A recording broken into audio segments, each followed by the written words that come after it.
কর্মযোগী ফলের আশা ত্যাগ করে, কিন্তু কর্মকে ত্যাগ করে না।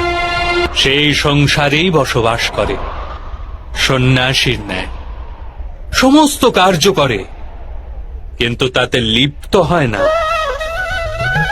কর্মযোগী নিজের সন্তানের থেকে, স্বজনের থেকে, নিজের প্রজার থেকে কোনো আকাঙ্ক্ষা অথবা আশা রাখে না। স্বয়ং তার সন্ন্যাসের লাভ হয়, কিন্তু সমাজকে সংসারের ন্যায় লাভ প্রদান করে। মানুষ নিজের সন্তানের সুখের জন্য শ্রম করে মাধব, নিজের সন্তানের নিকট সুখের আশা করবে না। মানুষ নিজের সন্তানের জন্য যাই করে থাকে, তা কি ব্যবসা নাকি প্রেম পার্থ?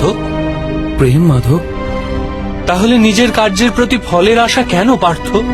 ভবিষ্যতের লাভ তো ব্যবসায় দেখা হয়, প্রেমে নয়।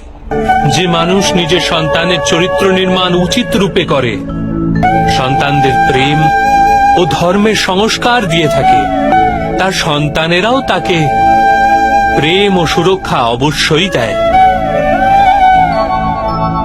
সন্তানদের কর্ম, স্বজনদের ব্যবহার তাদের কর্ম পার্থ।